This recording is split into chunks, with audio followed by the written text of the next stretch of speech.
क्या आपने कभी सोचा है कि जो सपने हम रात को देखते हैं क्या उनका कोई मतलब होता है? कभी हम आसमान में उड़ते हैं, कभी किसी डरावनी जगह पर फंस जाते हैं और कभी ऐसा लगता है जैसे कोई हमें कुछ बताना चाहता है। लेकिन असली सवाल ये है, क्या सपने सच में कोई संकेत देते हैं या सिर्फ दिमाग का खेल है?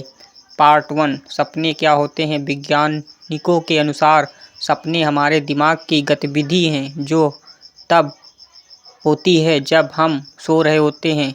दिन भर जो हम सोचते हैं, जो महसूस करते हैं, वही चीज़ें रात को सपनों के रूप में सामने आती हैं। अगर आप तनाव में हैं तो डरावने सपने, अगर आप खुश हैं तो अच्छे सपने, यानी सपने हमारे मन का आईना होते हैं। पार्ट 2, क्या सपनों का कोई मतलब होता है?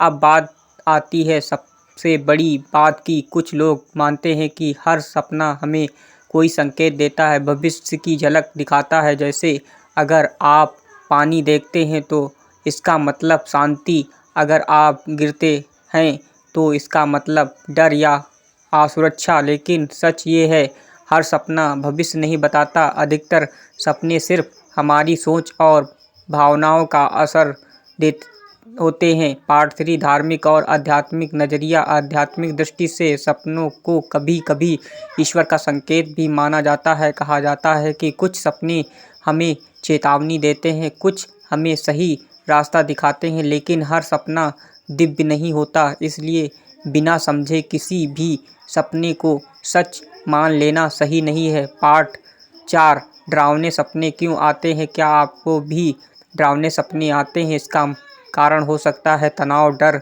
चिंता या कोई बुरा अनुभव। जब हमारा मन परेशान होता है तो वही डर सपनों में दिखाई देता है। पार्ट 5, क्या हमें सपनों से डरना चाहिए? जवाब है नहीं। सपने सिर्फ एक संकेत हैं, कोई सच्चाई नहीं। आपको उनसे डरने की ज़रूरत नहीं है, बल्कि समझने की ज़रूरत है। तो अगली बार जब आप कोई सपना देखें तो घबराइए नहीं, बल्कि सोचिए ये सपना मुझे क्या बताना चाहता है। क्योंकि हर सपना बेकार नहीं होता। कुछ सपने हमें खुद को समझने का मौका देते हैं। अगर आपको ये वीडियो पसंद आया हो तो लाइक और सब्सक्राइब करना ना भूलें। कमेंट में लिखें जय महादेव।